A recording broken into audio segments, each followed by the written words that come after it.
Hi hello నమస్తే welcome to Varma class room. మరి Varma class room లో ఈ రోజు మనం 6వ తరగతి సాంఘిక శాస్త్రం సెమిస్టర్ 2 లో ఉన్నటువంటి అధ్యాయం 8 రాజ్యాలు మరియు సామ్రాజ్యాలు అనేటువంటి ఒక లెసన్ ని ఎక్స్ప్లెయిన్ చేసుకోబోతున్నాం. మరి లేట్ ఎందుకు స్టార్ట్ చేద్దాం.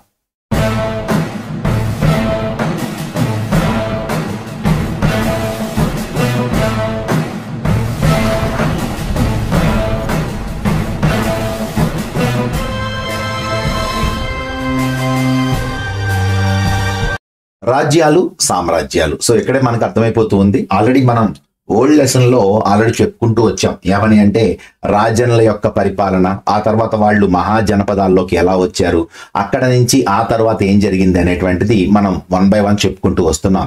సో మనం ప్రజెంట్ ఇప్పుడు ఎక్కడికి వచ్చాము అంటే రాజ్యాల దగ్గరికి వచ్చాం. ఆల్రెడీ మనకు తెలుసు రాజ్యం అంటే ఒక రాజు గాని ఒక రాణి గాని పరిపాలించేటువంటి ఒక భూభాగాన్ని రాజ్యము అంటాం. అంటే రాజ్యము అనేటువంటిది చిన్నది, అర్థమైందా? అంటే దీన్నే ఇంగ్లీష్ లో మనం కింగ్డమ్ అంటాం. ఓకేనా? సో దీనికి ఎవరు హెడ్ గా ఉంటారు అంటే రాజు హెడ్ గా ఉంటారు, లేదంటే రాణి హెడ్ గా ఉంటారు.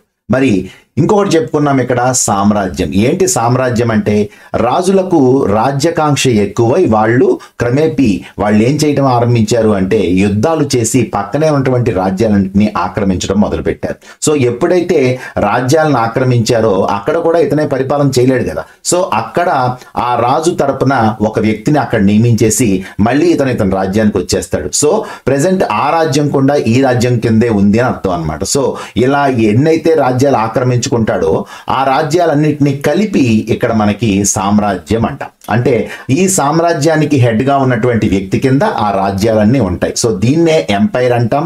ఇది చాలా విశాలమైంది, అనేక రాజ్యాల కలయిక. మరి దీనికి హెడ్ ఎవరు అంటే చక్రవర్తి అని అర్థం. అంటే రాజు రాజ్యంలో ఉంటాడు, చక్రవర్తి సామ్రాజ్యాన్ని పరిపాలన చేస్తాడు. సో ఇది ఇక్కడ మనకి ముఖ్యంగా ఈ పాఠంలో ఫస్ట్ గా మనకి హెడ్డింగ్ లో చెప్పుకోవాల్సింది. సో నెక్స్ట్ చూసుకుంటే ఇక్కడ మనకి రాజ్యాలు సామ్రాజ్యాలు అనే దగ్గర మీకు ఆల్రెడీ చెప్పాను. ఏం చెప్పాను? మగధ అనేటువంటిది ఒక మహాజనపదం ఏమైతే ఉందో దాన్ని ఎవరైతే ఈ చంద్రగుప్త మౌర్యుడు వచ్చి దాన్ని ఆక్రమించేసుకొని అతను ఏం చేశాడు, మౌర్య వంశాన్ని స్థాపన చేశాడు. అంటే ఏంటి, ఆల్రెడీ మనం చెప్పుకున్నాం, ఒకరి తర్వాత ఒకరు వారి కుమారులు రాజులు అవుతూ వచ్చారు. సో ఆల్రెడీ వంశపారంపర్యం అనేటువంటిది స్టార్ట్ అయిపోయింది కాబట్టి ఇక అన్ని చోట్ల మీకు వంశం అనేటువంటి మాట వినిపిస్తుంది. అర్థమైందా?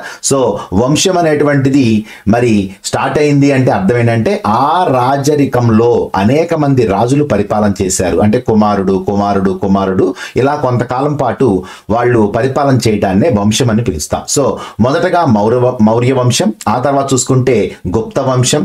సో ఆ తర్వాత ఇంకా కొన్ని దక్షిణ భారతదేశ రాజవంశాలు కూడా చూపించారు ఇక్కడ మనకి ఈ పాఠంలో. శాతవాహనులు, ఇక్ష్వాకులు, పల్లవులు, చాళుక్యులు గురించి కూడా మనకి ఈ పాఠంలో ఇవ్వడం జరిగింది. సో ముఖ్యమైనటువంటి మరి వంశాలలో మనకి మౌర్య వంశం అండ్ గుప్త వంశం ఇవ్వడం జరిగింది. అలాగే దక్షిణ భారతదేశ రాజవంశాల్లో మనం చూసుకుంటే శాతవాహనులు, ఇక్ష్వాకులు, పల్లవులు అండ్ చాళుక్యులు మనకు కనిపిస్తారు. ఓకేనా? సో ఒక రాజుచే పరిపాలించబడేటువంటి భూభాగాన్ని రాజ్యం అంటారు.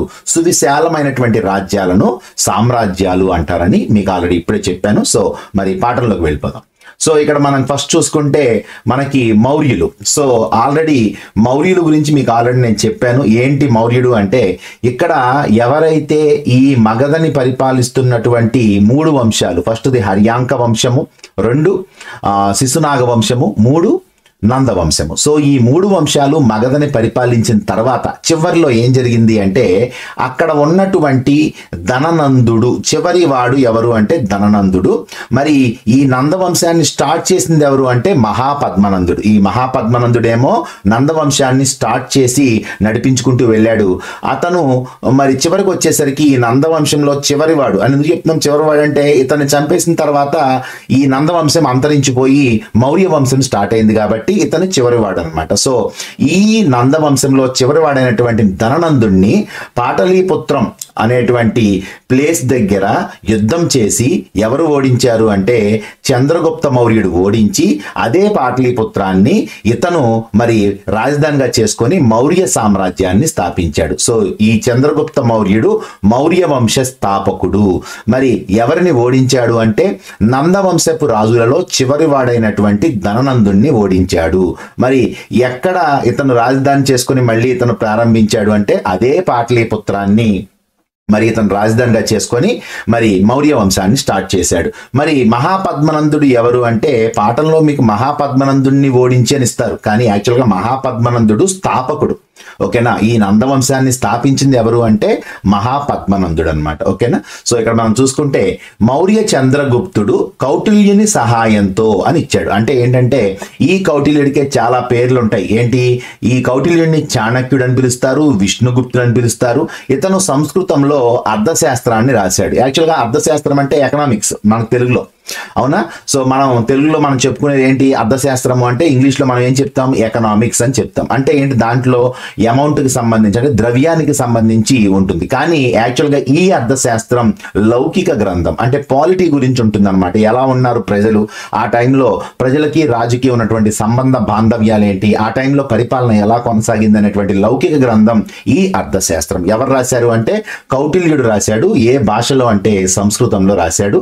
సో ఇందులోనే మనకు కనిపిస్తుంది యథా రాజా తదా ప్రజ, రాజు ఎలా ఉంటే ప్రజలు కూడా అలాగే ఉంటారని చెప్పేసినటువంటి ఈ వాక్యం మనకి ఇందులో కనిపిస్తుంది అనమాట. ఓకేనా, సో ఈ మౌర్య చంద్రగుప్తుడు ఎవరైతే ఉన్నారో ఇతను కౌటిల్యుని యొక్క సహాయంతో, ఈ చాణక్యుడి యొక్క సహాయంతో మగధ రాజ్యానికి రాజు కాగలిగాడు. వీళ్ళిద్దరూ కలిసి ఏం చేశారు అంటే మగధ రాజ్యాన్ని పరిపాలిస్తున్న నందవంశపు రాజు అయినటువంటి, ఇక్కడే మనకు తప్పించారు, మహాపద్మనందుడు కాదు, ధననందుడిని సింహాసనం నుంచి తొలగించి మౌర్య సామ్రాజ్యాన్ని స్థాపించారు. ఓకేనా, సో మౌర్యులకు శక్తివంతమైనటువంటి సైన్యము కాదు, ఉత్తర భారతదేశంలో చాలా ప్రాంతాలు, ఇది కూడా తప్పే, చాలా ప్రాంతాలను వీళ్ళు ఆక్రమించుకున్నారు. వారు పాటలీపుత్ర అనే నగరం నుంచి పరిపాలన చేశారు. సో వీళ్ళు ఎక్కడి నుంచి చేశారో వీళ్ళు కూడా అక్కడి నుంచే పరిపాలన చేశారు. సో పాటలీపుత్రాన్ని రాజధానిగా చేసుకుని చంద్రగుప్త మౌర్యుడు మౌర్య సామ్రాజ్యాన్ని స్థాపించాడు. ఎవరిని చంపడం ద్వారా అంటే ధననందుడిని చంపడం ద్వారా. మరి ఈ నందవంశం స్థాపకుడు ఎవరు అంటే మహాపద్మనందుడు. మగధని పాలించిన వంశాలు ఏంటి అంటే హర్యాంక వంశము, శిశునాగ వంశము, లాస్ట్ వంశం నందవంశము. సో ఈ మౌర్య చంద్రగుప్తుడు ఆ తరువాత మరి కౌటిల్యుణ్ణి ప్రధానమంత్రిగా నియమించుకున్నాడు. ఎవరి దగ్గర అంటే ఆయన ఆస్థానంలో ప్రధానమంత్రిగా నియమించుకున్నాడు. ఓకేనా, సో ఇక్కడ మనకి ఎలా తెలిసింది మనకి ఇవన్నీ అని చూసుకుంటే మెగాస్తనీస్ అనేటువంటి ఒక గ్రీక్ రాయబారి చంద్రగుప్త మౌర్యుని కాలంలో ఆయన కొలువులో ఉన్నాడనమాట. ఆయన రాసినటువంటి గ్రంథం పేరే ఇండికా.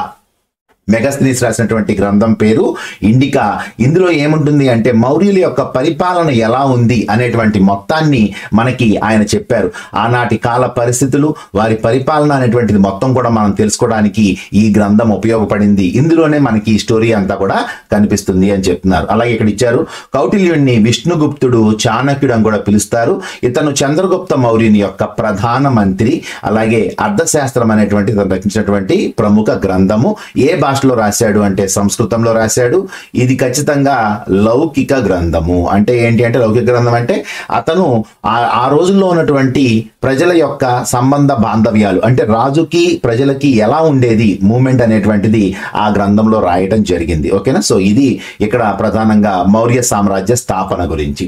ఓకేనా, ఆ తర్వాత ఏం జరిగింది అని చూసుకుంటే చంద్రగుప్త మౌర్యుడు తర్వాత బిందుసారుడు మరి ఇక్కడ అధికారంలోకి వచ్చాడు. మరి ఇక్కడ మీకు డౌట్ రావాలి, సార్ ఆల్రెడీ బిందుసారుడు వచ్చాడంటే అతను బింబిసారుడు. ఓకేనా, సో మగధ సామ్రాజ్యంలో మనం బింబిసార అలాగే అజాత శత్రు అని చెప్పుకున్నాం అక్కడ మనం.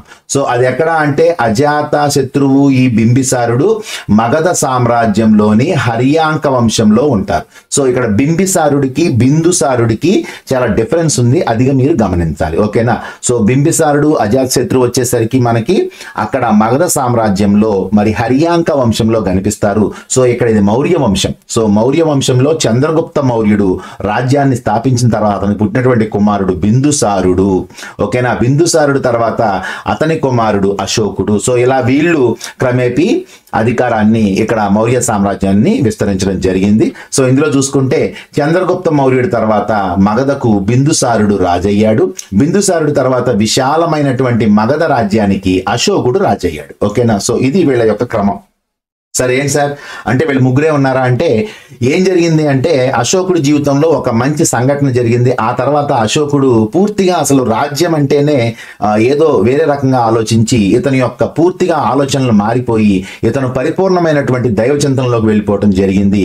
సో అక్కడి నుంచి రాజ్యం రెండు ముక్కలు అయిపోయి ఒక రాజ్యాన్ని వేరే వాళ్ళు ఇంకొక రాజ్యాన్ని వేరే వాళ్ళు ఇలా పరిపాలించుకుంటూ ఈ రాజ్యం అంత బలంగా లేదు. అశోకుడే ఈ మౌర్య సామ్రాజ్యంలో అత్యంత బలమైనటువంటి తెలివైనటువంటి చక్రవర్తిగా మంచి చక్రవర్తిగా మనకు పేరు వినిపిస్తుంది.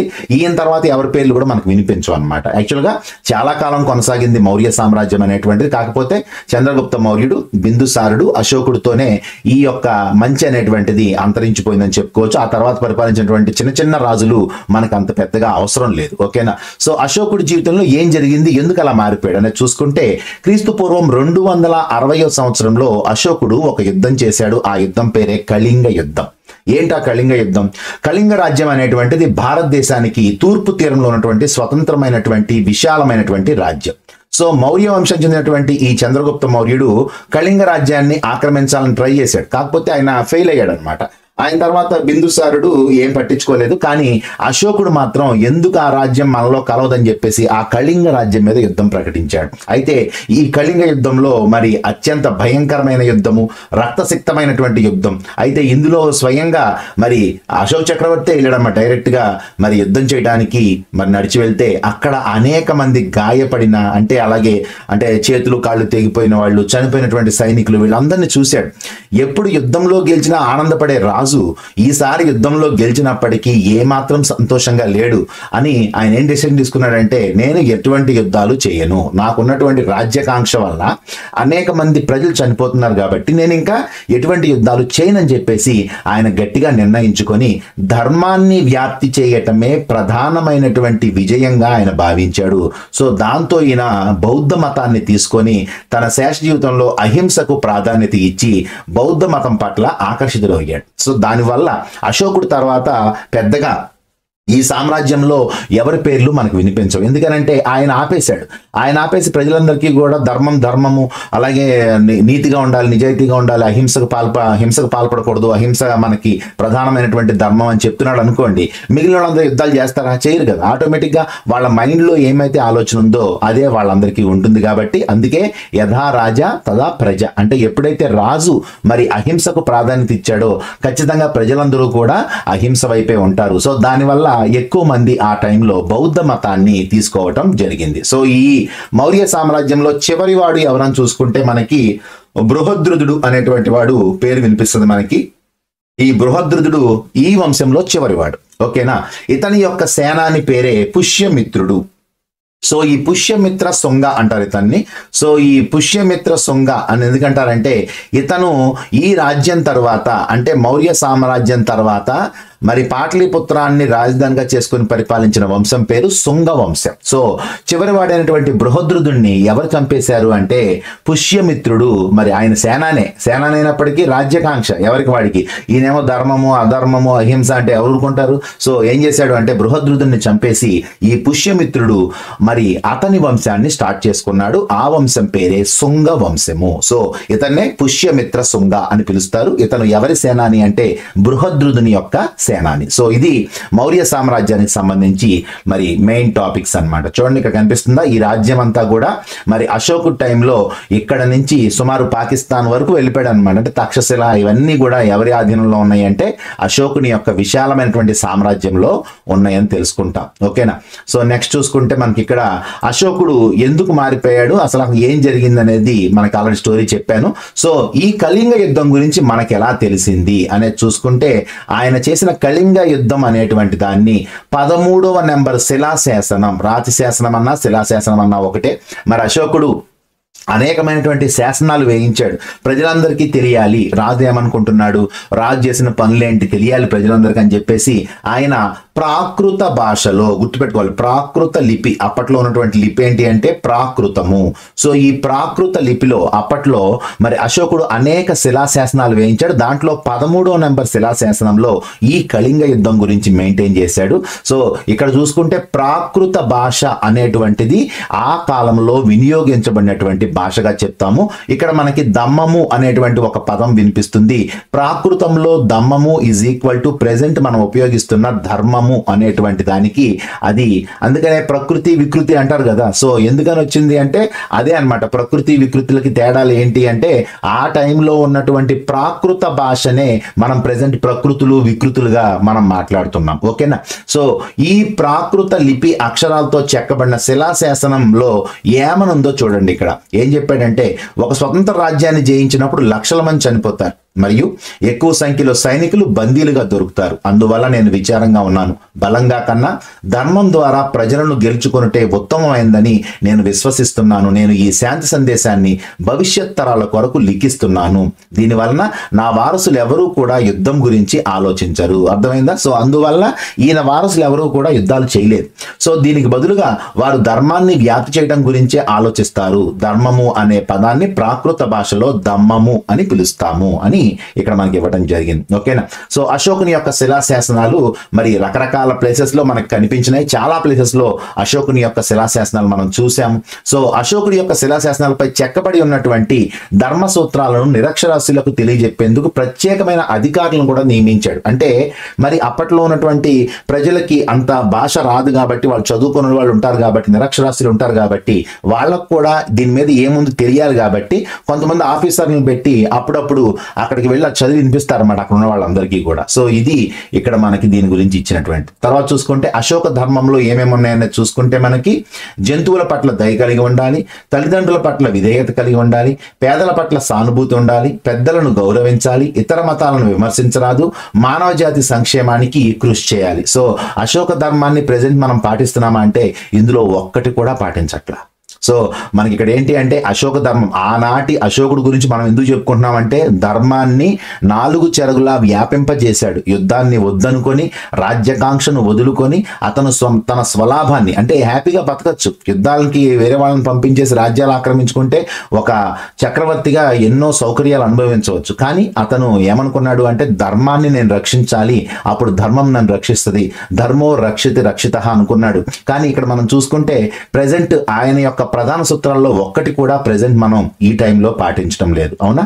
సో మరి ఇక్కడ చూసుకుంటే నెక్స్ట్ ఇక్కడ ఆయన సారనాథ్లో అశోకుని శిలాస్తంభంలో 4 సింహాల గుర్తుని భారత ప్రభుత్వం అధికార జాతీయ చిహ్నంగా స్వీకరించింది. ప్రెజెంట్ మన యొక్క ఎంబ్లం అయినటువంటి సత్యమేవ జయతే 4 సింహాల బొమ్మ ఎక్కడి నుంచి తీసుకున్నాము అంటే అశోకుని యొక్క సారనాథ్ శిలాస్తంభంలో ఉన్నటువంటి దాన్ని మనం తీసుకోవడం జరిగింది. దాంట్లో చాలా ఉంటాయి కానీ మనం ఏం చేసామంటే కొన్నిటిని మాత్రమే తీసుకున్నాం. ఓకేనా. ఒకసారి చూడండి.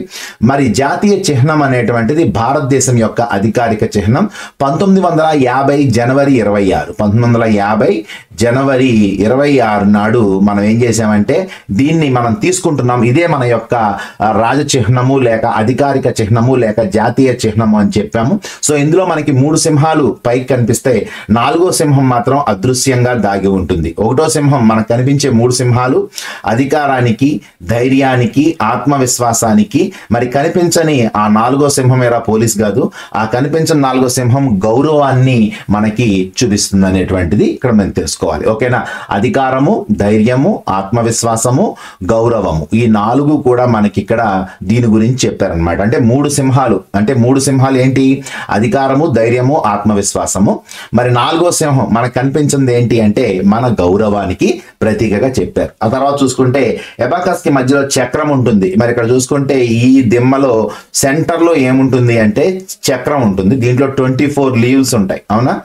24 ఆకులు ఉంటాయి ఈ యొక్క చక్రంలో. దీంట్లో మనం చూసుకుంటే కుడివైపునేమో ఎద్దు బొమ్మ ఉంటది, ఎడం వైపునేమో గుర్రం ఉంటది. ఓకేనా, ఎద్దు గుర్రం ఈ రెండు బాగా గుర్తుపెట్టుకోవాలి. ఇటు పక్క ఎద్దు, ఇటు పక్క గుర్రం బొమ్మ కనిపిస్తున్నాయి మనకి. సో ఇవి దేన్ని సూచిస్తాయి అని కూడా అడుగుతారు, ఒకసారి జాగ్రత్తగా గుర్తుపెట్టుకోండి. ఓకేనా, గుర్రం దేనికి అంటే వేగానికి, శక్తికి. అలాగే ఎద్దు దేనికి అంటే కష్టానికి. ఓకేనా, సో కుడివైపు ఉన్నటువంటి ఎద్దు కష్టానికి ప్రతిరూపం. అలాగే మరి ఇక్కడ ఈ ఎడం వైపు ఉన్నటువంటి గుర్రం వేగానికి, శక్తికి ప్రతిరూపం అని మనం అర్థం చేసుకోవాలి. ఓకేనా, సో తర్వాత అబకస్ కి దిగువ వైపున సత్యం జయిస్తుంది అంటే సత్యమేవ జయతే అనే ఒక లైన్ ఉంటుంది. ఈ సత్యమేవ జయతే అనేటువంటిది మండూకోపనిషత్ అని రాశారు. యాక్చువల్గా ఇది మండూకోపనిషత్ కాదు, ఉపనిషత్తుల్లో ఒక ఉపనిషత్ పేరు ముండక. ఓకేనా, ముండక. సో ఈ ముండక అనేటువంటి ఒక ఉపనిషత్తు నుంచి మనం దీన్ని తీసుకున్నాం. ఇది దేవనాగరి లిపిలో ఉంటుంది. సత్యమేవ జయతే అనేటువంటిది దేవనాగరి లిపిలో ఉంటుంది. సో సత్యమేవ జయతే అనేటువంటిది ఎక్కడి నుంచి తీసుకున్నారు అంటే ముండక ఉపనిషత్తు నుంచి మనం తీసుకోవడం జరిగింది. ఓకేనా, ఇది చాలా చోట్ల ముండకోపనిషత్తు, మండూకోపనిషత్తు అని అంటూ ఉంటారు, కానీ యాక్చువల్గా ఆ ఉపనిషత్ పేరు ముండక. ఓకేనా, సో ఇది ఇక్కడ మనకి ప్రధానంగా దీని గురించి. సో అశోకుడు ఏం చేశాడు? అశోకుడు ఏం చేశాడంటే తెలుసు మీ అందరికీ. ఎప్పుడైతే ఇతను బౌద్ధాన్ని తీసుకున్నాడో మరి రోడ్డుకి ఇరువైపులా చెట్లు నాటించడం, చెట్లు రోడ్లపై ప్రయాణించే వారికి నీడనివ్వటం, పండ్లను ఇవ్వటం, ప్రజలకు మంచినీటి సౌకర్యం, బావులు తవ్వించటం, రవాణా సౌకర్యాలు కల్పించడం, అన్ని మంచి పనులే చేశాడు అంతే. సో ఇది గుర్తుపెట్టుకుంటే చాలు, మనకి ఇది ఏమీ చదవాల్సిన అవసరం లేదు. అశోకుని వారసులు బలహీనులు. ఎందుకని చెప్పుకున్నాం కదా ఆల్రెడీ. బృహద్రథుడిని చంపేసి పుష్యమిత్రుడు ఏం చేశాడు? శుంగ వంశాన్ని స్టార్ట్ చేసుకున్నాడు. సో అంటే ఎందుకు అంటే బలహీనులు, అసమర్థులు ఎందుకయ్యారు అంటే నువ్వు చిన్నప్పటి నుంచి వాళ్ళని వీరత్వాన్ని లేదంటే ధైర్యాన్ని నూరిపోసి యుద్ధాలకు పంపిస్తే వాళ్ళకి ధైర్యం అలవాటు అవుద్ది. మరి నువ్వు చిన్నప్పటి నుంచి వాళ్ళకి సత్యము, అహింస, ధర్మము, న్యాయము, నీతి, నిజాయితీ అంటే ఏమవుద్ది? వాళ్ళు బలహీనంగానే ఉంటారు, అసమర్థులుగానే ఉంటారు. మరి ఒక రాజుకు ఉండాల్సిన లక్షణాలు కాదు కదా అవి. సో అందువల్ల అశోకుని తర్వాత మౌర్య సామ్రాజ్యం పతనమైందనే చెప్పుకోవచ్చు. అంటే ఉంది కానీ అంత గొప్పగా లేదు. ఓకేనా, సో మరి అశోకుడు ధర్మ ప్రచారానికి ఎక్కువగా మరి ప్రాధాన్యత ఇచ్చాడనే విషయాన్ని మనం అర్థం చేసుకోవాలి. నెక్స్ట్ చూసుకుంటే ఇక్కడ తర్వాతది రెండో వంశం, మౌర్య వంశం తర్వాత గుప్త సామ్రాజ్యం. ఏంటి గుప్త సామ్రాజ్యం అనేది చూసుకుంటే ఇక్కడ యాక్చువల్గా మరి అశోకుడు తర్వాత ఏం జరిగింది అంటే చెప్పాను ఆల్రెడీ. పుష్యమిత్ర శుంగుడు శుంగ వంశాన్ని, ఆ తర్వాత శుంగ వంశం అయిపోయే కాణ్వ వంశము, ఆ తర్వాత కొంతకాలం శకులు, ఆ తర్వాత పహ్లవులు, ఆ తర్వాత కుషాణులు, ఇలాగా చాలా మంది పాటలీపుత్రాన్ని మరి రాజధానిగా చేసుకొని పరిపాలించడం జరిగింది. సో అయితే వీళ్ళందరూ చిన్న చిన్న వాళ్ళు అనమాట. అంటే ఎవరికి వాడు ఆడికి దొరికిన రాజ్యాన్ని ఆక్రమించుకొని అక్కడ రాజ్యాన్ని స్టార్ట్ చేసుకొని ఆ కొంతమందితోనే రాజ్యాన్ని గడిపారు. అయితే ఇక్కడ విశాలమైనటువంటి సామ్రాజ్యం ఓన్లీ అశోకుడి తర్వాత ఎవరి వల్ల సాధ్యం కాల. కాకపోతే ఎప్పుడైతే మరి శ్రీగుప్తుడు, ఎవరు ఇతను అంటే గుప్త సామ్రాజ్యాన్ని స్టార్ట్ చేసినటువంటి వ్యక్తి ఎవరు అంటే శ్రీగుప్తుడు. ఇందులో ఇతని తర్వాత వచ్చినటువంటి మొదటి చంద్రగుప్తుడు, ఇతను వెరీ వెరీ ఇంపార్టెంట్ అనమాట. ఇతను ఎవరైతే చంద్రగుప్త మౌర్యుడు ఆ టైంలో మౌర్య వంశాన్ని స్టార్ట్ చేసినటువంటి పేరు ఎంత గొప్పగా వినపడిందో, అంటే ఈ చంద్రగుప్త అని పేరున్న వాళ్ళందరూ గొప్పోళ్ళే అనమాట. ఓకేనా, సో మౌర్య సామ్రాజ్యంలో చంద్రగుప్త మౌర్యుడు, సో ఇక్కడ గుప్త సామ్రాజ్యంలో మొదటి చంద్రగుప్తుడు. సో ఇక్కడ ఇద్దరు కూడా మంచి టాపర్స్ అనమాట. సో అందుకని ఈయనకున్న బిరుదు మహారాజాది రాజా అని పిలుస్తాం ఈయన్ని. సో ఈయన ఏం చేశాడు అంటే అప్పట్లో చిన్న చిన్నగా ఉన్నటువంటి ఈ రాజ్యాలన్నింటినీ మళ్ళీ ఏకీకృతం చేయడం ప్రారంభించాడు. అంటే మరి మౌర్య సామ్రాజ్యంలో ఏం జరిగింది అంటే అశోకుడి దగ్గర నుంచి ధర్మం ప్రధానంగా చూసుకోవడం జరిగింది, ఎక్కువ మంది యుద్ధాలు చేయలేదు. ఆ తర్వాత శుంగ వంశము, కాణ్వ వంశము, శకులు, పహ్లవులు, కుషాణులు ఇలా చాలా చిన్న చిన్న రాజ్యాలుగా పరిపాలించినప్పటికీ వీళ్ళందరూ కూడా భారతదేశాన్ని ఏకీకృతం చేయలేకపోయారు. కానీ ఎవరు ఏకీకృతం చేయగలిగారు అంటే మరి మౌర్య సామ్రాజ్యం తర్వాత అంత గొప్పగా భారతదేశంలో ఉన్న రాజ్యాలన్నీ ఏకీకృతం చేయగలిగినటువంటి వ్యక్తులుగా గుప్తుల్ని మనం చెప్తాం. సో భారతదేశాన్ని మొత్తంగా ఏకంగా చేసి పరిపాలించిన రాజే లేకపోయాడు. 500 సంవత్సరాలు ఇదే పరిస్థితి కొనసాగింది. గుప్త వంశ రాజులు ఆ లోటును భర్తీ చేశారు, అంటే మళ్ళీ ఏకీకృతం చేశారు. విడిపోయినటువంటి రాజ్యాలన్నింటినీ కలిపి ఒక గొప్ప మహాసామ్రాజ్యంగా తయారు చేశారు. సో గుప్త వంశపు రాజుల్లో గొప్పవాడు ఎవడు అంటే మొదటి చంద్రగుప్తుడు. ఇతడు కూడా మౌర్యుల రాజధాని అయినటువంటి పాటలీపుత్రం నుంచే గుప్తులు కూడా పరిపాలించారు. అందరికీ పాటలీపుత్రమే. ఎందుకని, ఒక రాజధాని అనేటువంటిది ఉందనుకోండి, ఆల్రెడీ అన్ని సౌకర్యాలు మనకు అక్కడ ఉంటాయి. సో అక్కడ మళ్ళీ నువ్వేం స్పెషల్ గా ఏర్పాటు చేసుకోవక్కర్లేదు, అంతే కదా. ఆల్రెడీ హైకోర్టు ఉంటుంది. ఇప్పుడు మనం చూడండి ఎందుకని ఇంత ఇబ్బంది పడుతున్నాం. మనం ఒక రాజధాని చేసుకుని దానికి అన్ని సపోర్టివ్ గా ఉండి మనం అన్ని ఏర్పాటు చేసుకుని ఉంటే ఈ రోజు మనకి పరిస్థితి ఉండేదిగా. సో మనం ఏం చేసాం, మధ్యలో కొన్ని వింత పోకడలు, 3 రాజధానులని లేదు 4 రాజధానులని, అక్కడ చేస్తాము ఇక్కడ చేస్తాము ఆర్థిక రాజధాని. సో ఇలా డిఫరెంట్ ఆలోచనలు ఉన్నప్పుడు ఏమవుద్ది అంటే ఒక దగ్గర ఎప్పుడూ కూడా ఏకీకృతం కాదు. సో అందువల్ల ఇప్పుడు ఏంటి అంటే ఒక దగ్గర చేసుకున్న తర్వాత ఇంకో దగ్గర చేసుకోకూడదా? చేసుకోవచ్చు, ముందు ఒక దమ్మాలి కదా. సో ఇక్కడ ఏంటి అంటే వాళ్ళు ఫస్ట్ దీని మీద దృష్టి పెట్టారు, పాటలీపుత్రం మీద. సో పాటలీపుత్రం అనేది ఫుల్లీ డెవలప్డ్. సో ఎవరు వచ్చినా సరే రాజు ఫస్ట్ పాటలీపుత్రం నుంచే పరిపాలన చేయాలని అనుకుంటాడు అనమాట. సో అందువల్ల ప్రతి ఒక్కరికి పాటలీపుత్రమే రాజధానిగా మారిందనే విషయాన్ని గుర్తుపెట్టుకోండి. నెక్స్ట్ చూసుకుంటే మనకి ఇక్కడ గుప్త సామ్రాజ్యంలో ఇక్కడ 100 రాజులకు రాజు అని ఎవరిని పిలుస్తారు అంటే సముద్రగుప్తుడిని పిలుస్తారు. అందులో మనం చెప్పుకున్నాం కదా, ఇంపార్టెంట్ వ్యక్తులు కొంతమంది ఉన్నారు ఈ గుప్తుల రాజుల్లో.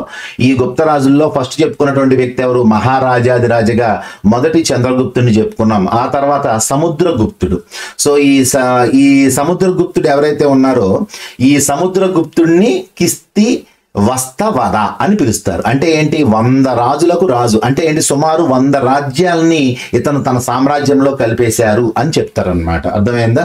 ఆ తర్వాత మనం ఇక్కడ చూసుకుంటే సముద్రగుప్తుడు అపజయమే ఎరగనటువంటి గొప్ప విజేత. సో ఇతను బాగా అంటే రెండో చంద్రగుప్తుడు ఇతని తర్వాత అనమాట. ఓకేనా? సో రెండో చంద్రగుప్తుడు ఏమో ఇతని తర్వాత. గుర్తుపెట్టుకోండి, ఫస్ట్ మొదటి చంద్రగుప్తుడు, ఆ తర్వాత సముద్రగుప్తుడు, ఆ తర్వాత రెండవ చంద్రగుప్తుడు. ఓకేనా? సో ఇలాగా ఈ రాజ్యాల్లో అంటే ఈ రాజ్యంలో ఈ గుప్త రాజ్యంలో ఇంపార్టెంట్ వీళ్ళ ముగ్గురు గురించే ఉంది. గుర్తుపెట్టుకోండి, ప్రతి చోట ముగ్గురు గురించే ఇస్తున్నారు. ఆ ముగ్గురు గురించి చదువుకోండి చాలు, మిగిలిన మొత్తం మీరు మళ్ళీ ఇక్కడ గుర్తుపెట్టుకోకండి. ఏ పాఠానికి సంబంధించి రాజులు మీకు ఇక్కడ వినిపిస్తారో వాళ్ళ గురించి మాత్రమే గుర్తుపెట్టుకుంటే మీ బ్రెయిన్ అంత కన్ఫ్యూజ్ అవ్వదు. ఓకేనా? సో ఇక్కడ మనం చూసుకుంటే ఈ ఫస్ట్ రాజు ఎవరు అంటే మహారాజాదిరాజ మొదటి చంద్రగుప్తుడు. రెండో వాడు ఎవడు అంటే సముద్రగుప్తుడు. ఇతడు 100 రాజులకు రాజు, కిస్తీ వస్తవద అని పిలిచారు. ఆ తర్వాత చూసుకుంటే రెండో చంద్రగుప్తుడు రాజు అయ్యాడు. ఇతను శకులను కూడా ఓడించాడు, చెప్పుకున్నాం కదా, శకవంశం. సో అయితే ఈ శకులను కూడా ఓడించినటువంటి వ్యక్తిగా రెండో చంద్రగుప్తుడిని మనం చెప్పుకుంటాం అనమాట. సో వీళ్ళు మొత్తానికి కలిసి మొత్తం మీద ఈ గుప్త సామ్రాజ్యాన్ని కొన్ని వందల రాజ్యాలతో ఒక పెద్ద సామ్రాజ్యంగా ఏర్పరచగలిగారు. ఓకేనా? సో ఇక్కడ చూసుకుంటే సముద్రగుప్తుడు ఉత్తర భారతదేశంలో 9 మంది ప్రముఖ రాజులను ఓడించాడంట. అలాగే దక్షిణ భారతదేశంలో ఎంతమందిని ఓడించారు? 12 మందిని ఓడించి మరి ఇతను ఒక విశాలమైనటువంటి సామ్రాజ్యాన్ని స్టార్ట్ చేశాడని చెప్తున్నాడు. అలాగే తమిళనాడులో కంచి వరకు మరి తన జైత్ర యాత్రను కొనసాగించాడని చెప్తున్నారు. అంటే సముద్రగుప్తుడు కూడా ఒక మంచి రాజుగా మనం చెప్పుకోవచ్చు అన్నమాట. అంటే అపజయమే లేనటువంటి విజేత, 100 రాజులకు రాజు, కిస్తీ వస్తవద. అలాగే చూసుకుంటే ఉత్తరాన 9 రాజ్యాలు, దక్షిణాన 12 రాజ్యాలని తన అధీనంలో తెచ్చుకున్నాడు. కంచి వరకు తన యొక్క జైత్ర యాత్రని చేసినటువంటి వ్యక్తి అనమాట. మరి సముద్రగుప్తుల్లో టైంలో మరి ఆ గుప్త రాజుల టైంలో మరి రాజ్యం బాగా విస్తరించింది. ఆ తర్వాత గొప్ప మహా సామ్రాజ్యంగా మారింది. ఆ టైంలో చూసుకుంటే సారస్వతము, గణితము, వైద్య శాస్త్రము, ఖగోళ శాస్త్రం బాగా అనేక గ్రంథాలు రాయబడినాయి అని చెప్తున్నారు. ఇక్కడ రెండో చంద్రగుప్తుడి టైంలో అంటే శకులను ఓడించడని చెప్పుకున్నాం కదా. సో ఆ రెండో చంద్రగుప్తుడి టైంలో 9 మంది పండితులు ఉన్నారు గుప్త సామ్రాజ్యంలో, వారినే నవరత్నాలు అంటారు. సో ఈ నవరత్నాల్లో ప్రసిద్ధమైనటువంటి కవి ఎవరు అంటే మరి కాళిదాసు. సో కాళిదాసుని ఏమని పిలుస్తారంటే ఇండియన్ షేక్స్పియర్ అంటారు. అభిజ్ఞాన శాకుంతలం, మాళవికాగ్నిమిత్రం, విక్రమోర్వశీయం, మేఘ సందేశం, కుమార సంభవం, ఇంకా చాలా ఉన్నాయి. సో మనకి కొన్ని మాత్రమే ఇక్కడ నేను రాశాను, అందులో లేవు. ఇక్కడైతే మీకు ఏమీ లేదు, నేనే రాశాను అవన్నీ. ఓకేనా? సో ఇలాగ మనకి కాళిదాస్ గారు బాగా ప్రసిద్ధమైనటువంటి కవి నవరత్నాల్లో. సో నెక్స్ట్ చూసుకుంటే కాళిదాస్ సంస్కృత కవి, రచయిత. అమరసింహుడు ఇతనే ఫస్ట్ డిక్షనరీ రాశాడు. ఇతను రాసినటువంటి ఫస్ట్ డిక్షనరీ పేరు అమరకోశం. ఓకేనా? సో అమరసింహుడు ఫస్ట్ సాంస్క్రిట్ డిక్షనరీ రాశాడు. సో భారతదేశంలో ఫస్ట్ సాంస్క్రిట్ డిక్షనరీ రాసింది ఎవరు అంటే అమరసింహుడు. ఎవరి యొక్క ఆస్థానంలో ఉన్నాడు అంటే రెండవ చంద్రగుప్తుని ఆస్థానంలో ఉన్న నవరత్నాలలో ఒకడు. ఇతను రాసిన బుక్ పేరు అమరకోశం. ఓకేనా? అయితే నవరత్నాలు అనేటువంటిది ఇక్కడ మీకు ఒక 9 మంది పేర్లు ఇచ్చారు, కానీ చాలా మంది ఉంటారు నవరత్నాలు కదా. ఆ టైంలో అసలు సారస్వతంలో, గణితంలో, వైద్య శాస్త్రంలో, ఖగోళ శాస్త్రంలో గొప్ప గొప్ప వాళ్ళందరూ కూడా గుప్తుల టైంలోనే ఉన్నారు. అందుకనే గుప్తుల యుగాన్ని స్వర్ణయుగం అని కూడా పిలుస్తారు. అర్థమైంది. కాబట్టి ఇక్కడ ఉన్న వాళ్ళ పేర్లే కాదు, ఇంకా చాలా మంది ఉన్నారు. ఓకేనా. సో ఇక్కడ తర్వాత చూసుకుంటే ధన్వంతరి, ఇతను ఆయుర్వేద వైద్యుడు, ఫిజీషియన్ అని చెప్పుకుంటాం. అలాగే క్షాపకుడు, జ్యోతిష శాస్త్రవేత్త అని. ఘటకర్షకుడు, ఇతను సంస్కృత కవి, రచయిత. బేతాళభట్టు, మంత్రశాస్త్రము. వరరుచి, గణిత శాస్త్రవేత్త. వరహామిహిరుడు, ఇతను రాసినటువంటి బృహత్ సంహిత మా అందరికీ తెలుసు, ఖగోళ శాస్త్రవేత్త ఇతను. సో అలాగే విష్ణు శర్మ పంచతంత్రం రాశాడు. ఇంకా చాలా చాలా మంది ఉంటారు. సో వీళ్ళందరూ కూడా మనకి, సుశ్రుత, ఇలాంటి వాళ్ళందరూ కూడా ఈ టైంలోనే ఉన్నారు. దీంట్లో నవరత్నాలు ఎవరనేది మనకేమీ తెలియదు అంతగా, కాకపోతే ప్రెసెంట్ మాత్రం మనం ఇక్కడ నవరత్నాల్లో ఇక్కడ వీళ్ళు ఇచ్చిన వాళ్ళని కొంచెం గుర్తుపెట్టుకునే ప్రయత్నం చేయండి. ఓకేనా. మరి తర్వాత చూసుకుంటే అద్భుతమైనటువంటి రాతి గుహలకు గుప్తుల కాలం ప్రసిద్ధి అంటున్నారు. వారి కాలంలో పెయింటింగ్లకు అలాగే వాస్తుశిల్ప కళా నైపుణ్యానికి అజంతా ఎల్లోరా గుహలు కూడా గొప్ప ఉదాహరణగా చెప్తున్నారు. అంటే అనేకమైనటువంటి రాతి గుహలు మరి ఏమైతే ఉన్నాయో ఆ టైంలో వారి యొక్క వాస్తు శిల్పకళా నైపుణ్యాన్ని మనం అక్కడ చూడొచ్చు అని చెప్తున్నారు. అలాగే చూసుకుంటే గణిత శాస్త్రంలో ఆవిష్కరణలు చేసినటువంటి ఆర్యభట్టు ఎవరైతే ఉన్నారో ఇతను ఖగోళ శాస్త్రవేత్త, గణిత శాస్త్రవేత్త. బీజగణితాన్ని వీరి కాలంలో ఉపయోగించారు. భారతీయ శాస్త్రవేత్తలు సున్నా భావనని అభివృద్ధి చేశారు. అలాగే సున్నాకి గుర్తును కూడా కనుక్కున్నారు మన వాళ్ళు. అలాగే 1 నుంచి 9 సంఖ్యలకు గుర్తులు కూడా మరి 1 నుంచి 9 వరకు ఉన్నటువంటి అంకెల గుర్తులను కూడా మరి గుప్తుల కాలంలోనే కనుగొన్నారు. వీరు కనుగొన్నటువంటి ఆల్గారిథమ్స్ మరి ప్రెసెంట్ నేడు కంప్యూటర్ ప్రోగ్రామింగ్స్ లో వాడుతున్నాం. బ్రహ్మగుప్తుడు గుప్తుల కాలంలో ప్రముఖ ఖగోళ శాస్త్రవేత్త మరియు గణిత శాస్త్రవేత్త. మరి సౌర సంవత్సరాన్ని దాదాపుగా ఖచ్చితంగా లెక్కించగలిగాడట. మరి బ్రహ్మగుప్తుడు సౌర సంవత్సరాన్ని ఖచ్చితంగా లెక్కించగలిగినటువంటి వ్యక్తి బ్రహ్మగుప్తుడు. సో ఈయన కూడా మరి గుప్తుల కాలం నాటివాడే. అలాగే భారతదేశంలో మొట్టమొదటి ఉపగ్రహం పేరు ఆర్యభట్ట. మరి ఖగోళ శాస్త్రవేత్త, గణిత శాస్త్రవేత్త అయినటువంటి ఆర్యభట్టు పేరు మీదుగా మనం మొట్టమొదటి కృత్రిమ ఉపగ్రహాన్ని భారతదేశంలో ఆర్యభట్ట పేరుతో ప్రయోగించారు. 1975వ సంవత్సరంలో దీన్ని అంతరిక్షంలో ప్రయోగించారు.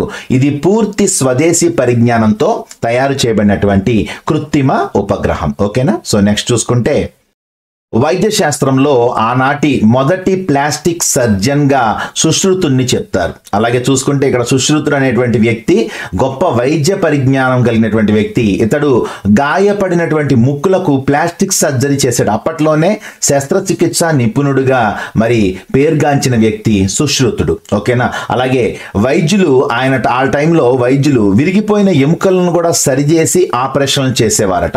అలాగే ఔషధంతో కూడిన మొక్కలను వ్యాధులను నయం చేయడంలో ఉపయోగించేవాళ్ళు. అయితే వీళ్ళు ఏమని చెప్పేవాళ్ళు అంటే వ్యాధి కంటే కూడా దానికి మూల కారణాన్ని నిర్మూలించాలి. అసలు ఎందుకు వచ్చింది ఈ వ్యాధి అనేటువంటిది కనుగొంటే మనం డైరెక్ట్ గా ఆ వ్యాధి వచ్చిన వాళ్ళకి వైద్యం చేయొచ్చు అనేటువంటి మూల సూత్రాన్ని అప్పట్లోనే వీళ్ళు కనుగొన్నారు. మరి చరకుడు చరక సంహిత అనేటువంటి గ్రంథాన్ని కూడా ఈ టైంలోనే రాశాడు. అలాగే చరకుడు, సుశ్రుతుడు వీళ్ళిద్దరూ కూడా గుప్తుల కాలం నాటి గొప్ప వైద్యులుగా మనం చెప్పుకోవచ్చు. ఆ తర్వాత చూసుకుంటే మనకి ఖగోళ శాస్త్రంలో ఉన్నటువంటి అన్వేషణలు ఏం చేశారనేది చూసుకుంటే ఆ టైంలోనే నక్షత్రాలు, గ్రహాల కదలికలను గమనించారు. భూమి గుండ్రంగా ఉంటుందని, సూర్యుని చుట్టూ తిరుగుతుందని చెప్పారు. భూమికి సూర్యుడికి మధ్య చంద్రుడు అడ్డొచ్చినప్పుడు గ్రహణాలు ఏర్పడతాయని చెప్పారు. గురుత్వాకర్షణ గురించి కూడా వీళ్ళకి తెలుసు. అంటే ఏంటి ఇవన్నీ వాళ్ళు ఏమి చూడలా, కాకపోతే ఊహించారు. అంటే అక్కడ జరుగుతున్నటువంటి పరిమాణ క్రమాలను చూసుకుంటూ ఓకే ఇలా వెళ్తుంది, ఇలా వస్తుంది అంటే సంథింగ్ ఏదో జరుగుతుంది, మనం గుండ్రంగా ఉన్న అంటే ఇవన్నీ ఊహలు, అంటే పరికల్పనలు అంటాం కదా. సో ఇవన్నీ ఊహలు. కేవలం ఈ విషయాలన్నీ ఊహించడం మాత్రమే చెప్పగలిగారు. ఆధునిక శాస్త్రవేత్తలు ఏం చేశారంటే పరిశోధన ద్వారా ఇవన్నీ ఖచ్చితమైనవి అని నిరూపించారనమాట. అంటే వాళ్ళ ఊహలే కరెక్ట్ అయినాయి అనే విషయాన్ని మీరు అర్థం చేసుకోవాలి. ఆ తర్వాత ఇనుము మరియు ఉక్కుతో ఆయుధాలు తయారు చేసేవాళ్ళు.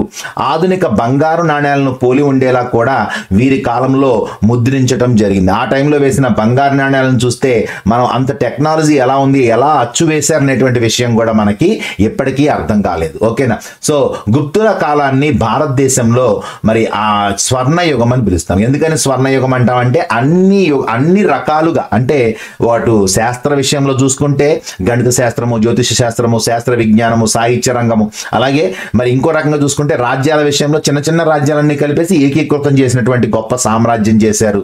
అలాగే ఆ టైంలో కళాపోషణ జరిగింది, సాహిత్యం బాగా డెవలప్ అయ్యింది. సో దీనివల్ల అన్ని రంగాలలో గొప్పవాళ్ళు కాబట్టి కాబట్టి వీళ్ళ యుగాన్ని, ఈ గుప్తుల కాలాన్నే స్వర్ణయుగం అని పిలుస్తారు. అయితే వీళ్ళ తర్వాత హూణుల యొక్క దండయాత్రల వలన భారతదేశంలో గుప్త సామ్రాజ్యం అనేది అంతరించిపోయింది. ఈ హూణులు అంటే ఎవరు?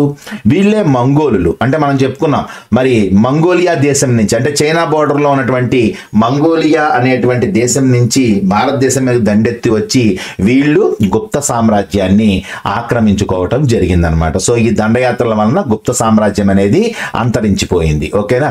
సో ఇది ఇక్కడ దానికి సంబంధించి మరి చెప్పుకున్నాం ఆల్రెడీ. దక్షిణాపదాన కొన్ని రాజ్యాలు ఉన్నాయి, ఆ రాజ్యాల గురించి చెప్పుకుందామని. సో అందులో మొదటి రాజ్యం శాతవాహన రాజ్యం. సో ఈ శాతవాహన రాజ్యం చూసుకుంటే మౌర్య సామ్రాజ్యం పతనమైన తర్వాత దక్కన్ ప్రాంతంలో, అంటే దక్కన్ పెడుభూమి ప్రాంతంలో అనేక తెగల పెద్దలు ఆ ప్రాంతాన్ని చిన్న చిన్న రాజ్యాలుగా విభజించుకొని పరిపాలన ప్రారంభించారు. ఎందుకని? పెద్ద సామ్రాజ్యం అంతమైపోయింది. అంతమైపోయిన తర్వాత మరి ఎప్పుడైతే చక్రవర్తి ఉండడో మళ్ళీ ఎవరి రాజ్యాన్ని వాళ్ళు తీసేసుకుని వాళ్ళు పరిపాలించుకుంటూ ఉంటారు. కానీ ఆ టైంకి ఆ రాజుగారు, అంతకుముందు పరిపాలించిన రాజుగారు ఉండాలని లేదు కదా. సో అక్కడ ఉన్నటువంటి పెద్దలు ఎవరైతే ఉన్నారో ఆ తెగల పెద్దలు ఆ రాజ్యాన్ని వాళ్ళు ఆక్రమించేసుకొని వాళ్ళు పరిపాలన సాగించారు. అలా పరిపాలన సాగించిన వాళ్ళలో శాతవాహనులు ఒకరు. ఈ శాతవాహనులు ఎవరు? నర్మదా నది నుంచి కృష్ణా గోదావరి పరివాహక ప్రాంతం వరకు పెద్ద రాజ్యాన్ని వీళ్ళు ఏర్పాటు చేసుకోగలిగారు. అంటే వీళ్ళు ఆంధ్ర ప్రాంతానికి చెందిన మొట్టమొదటి రాజులు. అర్థమైందా? సో తొలి ఆంధ్ర రాజులు ఎవరు అంటే శాతవాహనులు. ఎందుకని?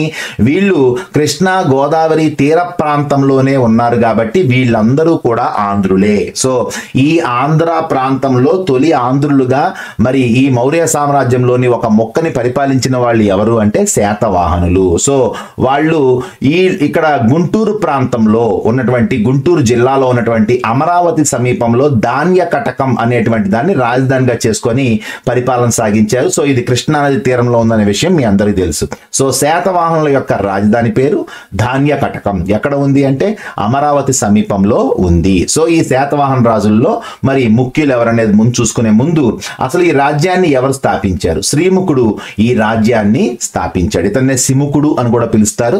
శ్రీముఖుడు అన్నా శిముకుడు అన్నా ఇతనే. ఓకేనా? సో తర్వాత చూసుకుంటే మరి శాతవాహన రాజుల్లో ముఖ్యమైన రాజులు ఎవరు అంటే గౌతమిపుత్ర శాతకర్ణి, వాసిష్ఠపుత్ర పులోమావి, ఆ తర్వాత యజ్ఞశ్రీ శాతకర్ణి. ఈ ముగ్గురు బాగా టాపర్స్ అన్నమాట.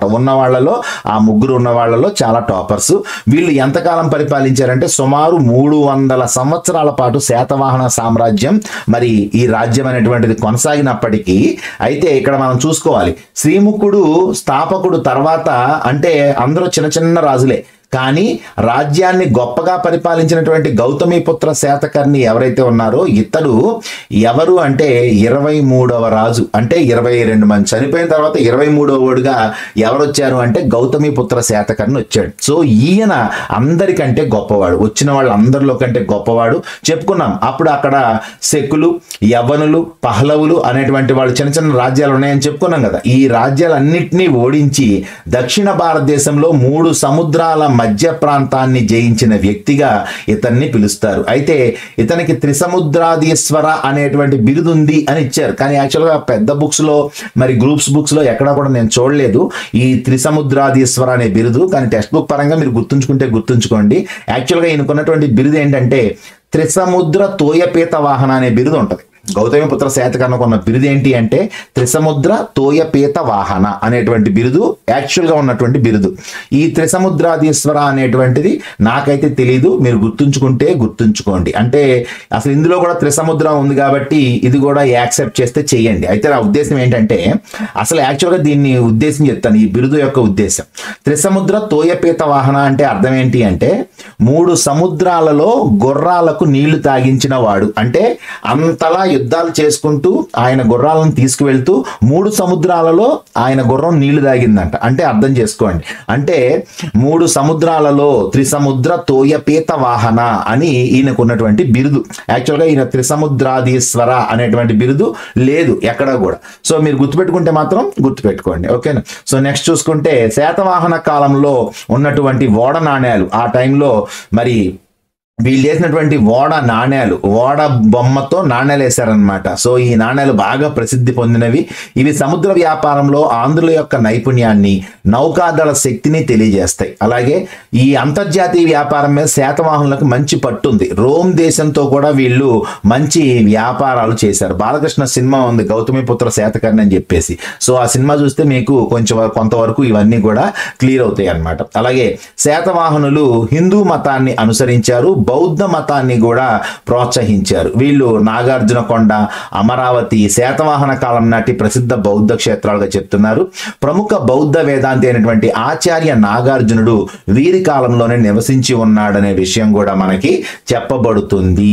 ఓకేనా. సో ఇది ఇక్కడ మనకి ఇచ్చారు. ఓకేనా. సో నెక్స్ట్ చూసుకుంటే మరి గౌతమిపుత్ర శాతకర్ణి తర్వాత ఎవరున్నారు అంటే పులోమావి వచ్చాడు. పులోమావి తర్వాత యజ్ఞశ్రీ శాతకర్ణి వచ్చాడని చెప్పుకున్నాం కదా. ఈ యజ్ఞశ్రీ శాతకర్ణికి మాత్రం ఒక బిరుదు ఉంది. ఏంటది? త్రిసముద్రాధిపతి. ఎందుకని? ఆల్రెడీ గౌతమిపుత్ర శాతకర్ణి మొత్తం అన్ని కూడా ఆక్రమించేశాడు. సో ఆ మూడింటి మీద అధిపతి ఎవరుంటారు? ఇదే కదా. సో అందువల్ల యజ్ఞశ్రీ శాతకర్ణికి ఉన్న బిరుదు ఏంటి అంటే త్రిసముద్రాధిపతి అనేటువంటి బిరుదు అయితే ఉంది. మరి గౌతమిపుత్ర శాతకర్ణికి మాత్రం మరి నేను చెప్పినట్టుగా త్రిసముద్ర తోయపీతవాహన అనేటువంటి బిరుదు ఉంది. మరి ఈ బిరుదు త్రిసముద్రాధీశ్వర అనేటువంటిది మామూలుగా గుర్తుపెట్టుకోండి, ఎగ్జామ్స్ పాయింట్ ఆఫ్ వ్యూలో గుర్తుపెట్టుకోండి. రేపు పిల్లలు చెప్పేటప్పుడు మాత్రం మీరు త్రిసముద్ర తోయపీతవాహన చెప్పండి. ఓకేనా. సో నెక్స్ట్ చూసుకుంటే ఇక్కడ ఇక్ష్వాకులు, రెండో వంశంగా మనం ఇక్ష్వాకుల వంశం చెప్తున్నాం. శాతవాహనుల తర్వాత విజయపురిని ప్రధాన కేంద్రంగా చేసుకొని ఇక్ష్వాకులు మరి రాజ్యాన్ని స్థాపించారు. ఆల్రెడీ ఉంది కదా పాట, ఇక్ష్వాకు కుల తిలక అని ఉంటది. అంటే ఏంటి? శ్రీరాముడు మరి ఎవరి కులం వాడు అంటే వాడు మరి ఇక్ష్వాకు కులం సంబంధించినటువంటి వ్యక్తిగా శ్రీరాముడిని చెప్తారు. సో ఇక్కడ ఇక్ష్వాకులు అనేటువంటి వాళ్ళు శాతవాహనుల తర్వాత విజయపురిని, అంటే ఈ విజయపురి అనేటువంటి దాన్ని వీళ్ళు రాజధానిగా చేసుకొని, ప్రధాన కేంద్రంగా చేసుకొని వీళ్ళు ఇక్ష్వాకుల రాజ్యాన్ని స్టార్ట్ చేశారు. ఇది ఎక్కడ ఉంది అంటే ఇది కూడా నాగార్జునకొండకు సమీపంగానే ఉంది. ఓకేనా. వాళ్ళ యొక్క రాజధాని ఏమో ఇందాక మన శాతవాహన రాజధాని ధాన్య కటకం. ఓకేనా. సో మరి వీళ్ళ రాజధాని ఇక్ష్వాకుల యొక్క రాజధాని ఏంటి అంటేనేమో విజయపురి. సో ఇవి మనం గుర్తుపెట్టుకోవాల్సిన విషయాలు. ఓకేనా. సో నెక్స్ట్ చూసుకుంటే ఇక్కడ మరి అసలు ఎవరు దీన్ని స్టార్ట్ చేశారు ఇక్ష్వాకుణ్ణి అంటే ఇక్ష్వాకుల యొక్క రాజ్యాలని స్టార్ట్ చేసింది శ్రీ శాంతమూలుడు. ఈ శ్రీ శాంతమూలుడు మరి ఏం చేశాడు అంటే యాక్చువల్గా ఇక్షు అంటే చెరుకు గెడ అని అర్థం. అర్థమైందా? సో వీళ్ళ యొక్క గుర్తుగా చెరుకు గెడని పెట్టుకున్నారు. అంటే వీళ్ళ యొక్క రాజ్యానికి సంబంధించి చిహ్నాలు ఉంటాయి కదా. సో ఈ చిహ్నాల్లో వీళ్ళు చెరుకు గెడని పెట్టుకునేవాళ్ళు అనమాట. చెరుకు గెడని ఇక్షు అంటారు. సో అందువల్ల వీళ్ళని ఇక్ష్వాకులు అని పిలిచారనమాట. ఓకేనా. సో నెక్స్ట్ వీళ్ళు కూడా అనేక తెగల వారు వీరి కాలంలో నివసించారు.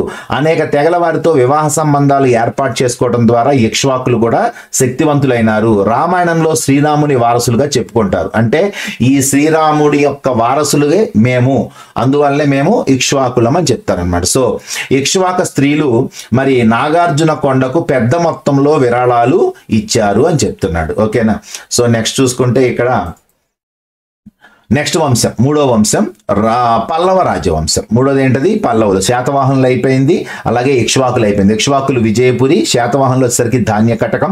ఇక మూడో వంశం పల్లవ రాజవంశం. సో ఈ పల్లవ రాజవంశం దగ్గరకు వచ్చేసరికి మనకి ఈ పల్లవులు ఎక్కువగా మనకు కనిపించేటువంటి ప్లేసు తమిళనాడు.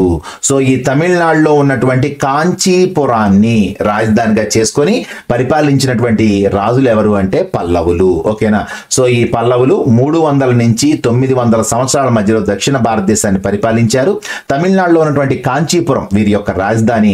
కృష్ణా నది లోయ ప్రాంతాల్లో తమ పరిపాలన ప్రారంభించి దక్షిణ ఆంధ్రప్రదేశ్ మరియు ఉత్తర తమిళనాడు వరకు వీళ్ళ యొక్క రాజ్యాన్ని విస్తరించగలిగారు. ఓకేనా.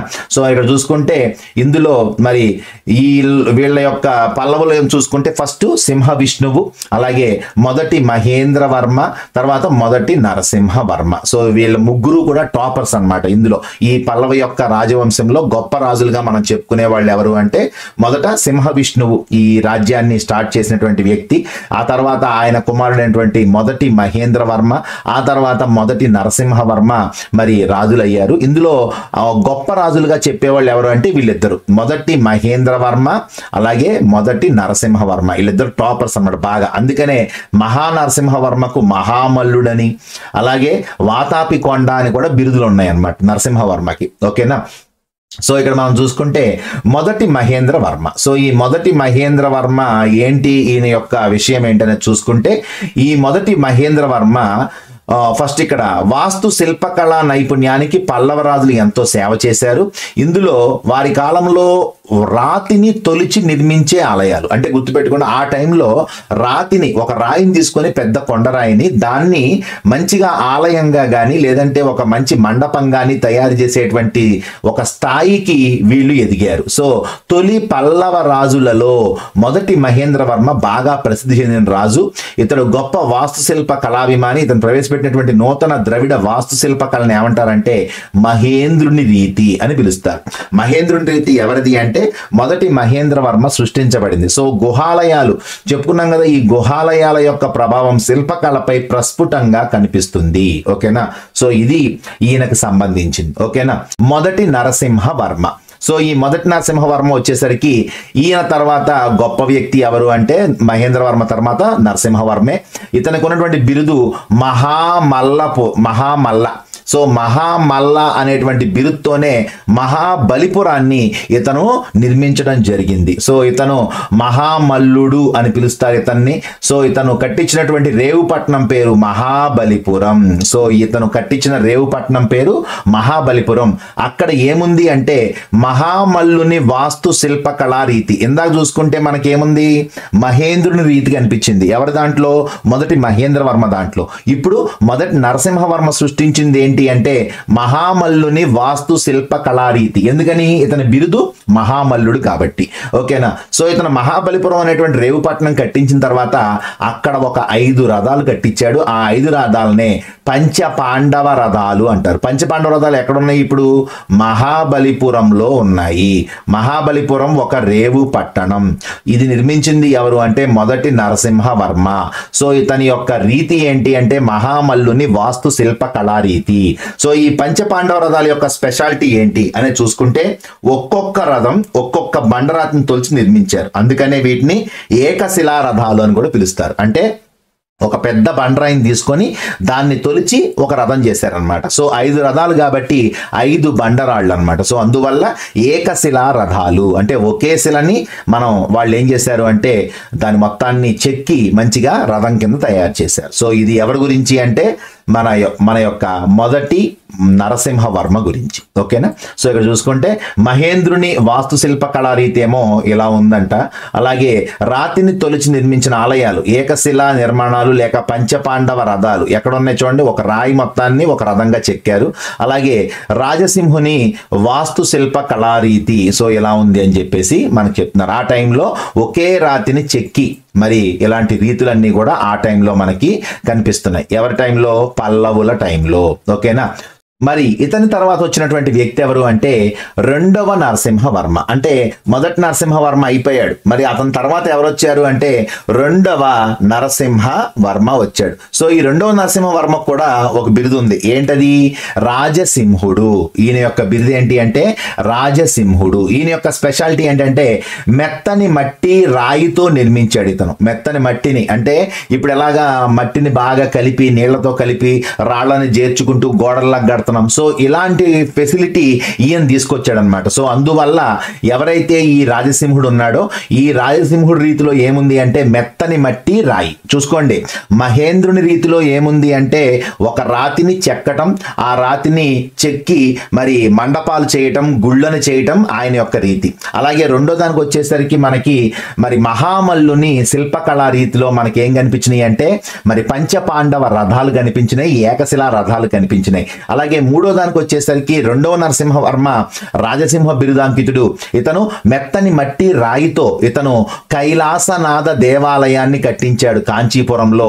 సో దీన్ని రాజసింహుని వాస్తు శిల్పకళా రీతిలో ఈయన చెక్కించడం జరిగింది. గుర్తుపెట్టుకోవాలి, ఒక్కొక్కటి ఒక్కొక్క రకమైనటువంటి శిల్పకళా రీతి. సో ఒక్కొక్క దాంట్లో ఒక్కొక్క రకమైనటువంటి దేవాలయం పేరు కూడా మీకు కనిపించింది. కాబట్టి రాజు పేరు రాసుకోండి, ఆయన ఆచరించినటువంటి రీతి ఏంటో రాసుకోండి, దేవాలయం పేరు రాసుకోండి, ఎక్కడ కట్టించాడు. సో ఈ 4 రాసుకుంటే మీరు కొంచెం కన్ఫ్యూజన్ నుంచి బయటకు వచ్చేస్తారు. ఓకేనా? సో ఇది ప్రధానంగా మరి పల్లవుల యొక్క పాలన. దాని తర్వాత చూసుకుంటే నెక్స్ట్ వంశం చాళుక్యుల రాజవంశం. సో ఈ చాళుక్యులు అనేటువంటి వాళ్ళు సుమారు 20 వంశాలుగా విడిపోయారు.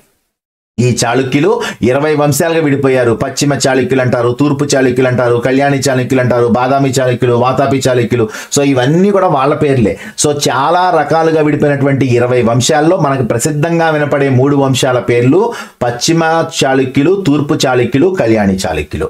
సో ఇక్కడ చూసుకుంటే మరి ఇందులో ఎక్కువ భాగాలను దక్షిణ మరియు మధ్య భారతదేశంలో ఎక్కువ భాగాలను 600 నుంచి 1200 మధ్యలో చాళుక్య రాజులు పరిపాలించారు. మరి తొలి చాళుక్య రాజుల్లో ఒకరైనటువంటి మొదటి పులకేసి కర్ణాటకలోని బాదామిని రాజధానిగా చేసుకొని పరిపాలించారు. అంటే వీళ్ళ పరిపాలన ప్లేస్ ఎక్కడ? ఇందాక పల్లవులదేమో తమిళనాడులో కాంచీపురం. మరి ఇక్కడ వీళ్ళు చూసుకుంటే వీళ్ళు ఎక్కడున్నారు? చాళుక్యులు కర్ణాటకలోని బాదామిని రాజధానిగా చేసుకొని పరిపాలిస్తున్నారు. అలాగే రెండవ పులకేసి, ఇందాక చెప్పాను మీకు, మొదటి మహేంద్రవర్మని ఓడించినటువంటి పొల్లలూరు యుద్ధంలో ఓడించినటువంటి ఆ వ్యక్తి ఎవరు అంటే ఈ రెండవ పులకేసి చాళుక్య రాజు. సో ఇతను నర్మదా నది ఒడ్డున జరిగిన యుద్ధంలో హర్షవర్ధనుడు అను చక్రవర్తిని ఇతను ఓడించాడు. అలాగే ఈ విజయాన్ని కర్ణాటకలోని బాగల్కోట్ జిల్లాలోని ఐహోల్ శాసనంలో పేర్కొనబడింది. రెండవ పులకేసి కొలువులో ఉన్న రవికీర్తి ఐహోల్ శాసనాన్ని తయారు చేశాడు. ఓకేనా?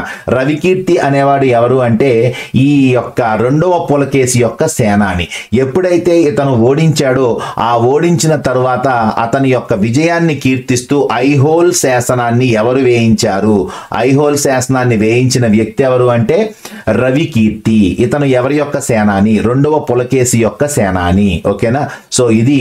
ఆ తర్వాత చూసుకుంటే మరి ఇక్కడ ఈ యొక్క చాళుక్యుల రాజవంశ స్థాపకుడు ఎవరు? జయసింహ వల్లభుడు ఈ యొక్క చాళుక్య వంశాన్ని స్టార్ట్ చేసినటువంటి వ్యక్తి. మరి ఇందులో గొప్పవాడు ఎవడంటే మొదటి పులకేసి, రెండవ పులకేసి. ఆ తర్వాత చూసుకుంటే వీళ్ళు మరి ఇక్కడ కర్ణాటకలోని బాగల్కోట్ జిల్లాలో ఐహోల్ శిలాశాసనం వేయించారు. ఈ ఐహోల్ శిలాశాసనం ఎక్కడ ఉందంటే కర్ణాటకలో బాగల్కోట్ జిల్లాలో ఉంది. సో ఇది ఎవరు వేయించారంటే రవికీర్తి వేయించాడు. రవికీర్తి ఎవరు అంటే సేనాని. ఎవరి సేనాని అంటే రెండవ పులకేసి యొక్క సేనాని. ఓకేనా? సో తర్వాత చూసుకుంటే వెషార అనేటువంటి ఇక్కడ ఒక నూతన వాస్తు శిల్ప కళా రీతి అభివృద్ధి చెందిందని ఇచ్చారు. యాక్చువల్గా దీని పేరు వేసర శిల్పకళా రీతి అనేటువంటిది మరి స్టార్ట్ చేశారు చాళుక్యులు. ఏంటి దీని స్పెషల్ ఏంటి అంటే దక్షిణ భారతదేశంలో ఉన్నటువంటి ద్రవిడ, అలాగే ఉత్తర భారతదేశంలో ఉన్న నగర. సో ఈ రెండు కలిపి, అంటే ఉత్తర భారతదేశంలో ఉన్నటువంటి స్టైల్ ఏమో నగర స్టైల్, అలాగే దక్షిణ భారతదేశంలో ఉన్నదేమో ద్రవిడ స్టైల్. ఈ రెండు స్టైల్ని కలిపేసి ఒక కొత్త స్టైల్ తయారు చేశారు. దాని పేరు వేసరా స్టైల్. సో ఈ వేసరా స్టైల్లోనే వీళ్ళు వాస్తు శిల్ప కళాకృతుల్ని తీసుకురావడం జరిగింది. అలాగే పల్లవ రాజైనటువంటి మొదటి మహేంద్రవర్మను రెండవ పులకేసి యుద్ధంలో ఓడించి కావేరీ నదిని దాటి వెళ్ళాడు అని చెప్తున్నారు. అలాగే చోళ, చేర, పాండ్య రాజులతో చాళుక్యులు మంచి సంబంధాలు నెలకొల్పారు. సో అది మనం తర్వాత తెలుసుకుంటాం. నెక్స్ట్ మనం చూసుకుంటే కర్ణాటకలో ఉన్నటువంటి బాగల్కోట్ జిల్లాలో, ఇందాక కూడా వచ్చింది బాగల్కోట్ జిల్లాలో ఐహోల్ శాసనం అని చెప్పుకున్నాం కదా. సో ఇక్కడ ఈ బాగల్కోట్ జిల్లాలో ఒక చిన్న గ్రామమే పట్టడగల్. సో ఇక్కడ మనకి 10 దేవాలయాలు ఉన్నాయని చెప్తున్నారు. దీంట్లో 4 దేవాలయాలు నగర శైలిలో ఉన్నాయి. అంటే ఏంటి? ఉత్తర భారతదేశ శైలిలో మనకు కనిపిస్తాయి. అలాగే కొన్ని 4 దేవాలయాలు, అంటే 4 ఏమో నగర శైలిలో, 4 దేవాలయాలు ఏమో ద్రవిడ శైలిలో, అంటే దక్షిణ భారతదేశ శైలిలో ఉన్నాయి. విరూపాక్ష దేవాలయం మరియు సంగమేశ్వర ఆలయం ద్రవిడ నిర్మాణ శైలిలో ఉండగా పాపనాథ ఆలయం నగారా నిర్మాణ శైలిలో ఉంది. అంటే గుర్తుపెట్టుకోండి, ఇక్కడ పాపనాథ ఆలయం ఏ శైలిలో ఉంది? నగరా శైలిలో ఉంది. సో ఈ నగరా శైలి అంటే ఉత్తర భారతదేశ శైలిలో ఉంది. అలాగే ద్రవిడ ద్రవిడ శైలిలో ఉన్నటువంటివి విరూపాక్ష దేవాలయం, సంగమేశ్వర దేవాలయం. ఈ రెండు కూడా దక్షిణ భారత శైలిలో ఉన్నటువంటి దేవాలయాలు. సో ఇది ఇక్కడ మనకి ఇచ్చినటువంటి బిట్స్ అన్నమాట. లైక్ చేయండి, షేర్ చేయండి, సబ్స్క్రైబ్ చేయండి వర్మ క్లాస్ రూమ్ ని. మరిన్ని క్లాసెస్ తో మళ్ళీ కలుస్తా. టిల్ దెన్ గుడ్ బై, మీ సురేష్ కుమార్ వర్మ.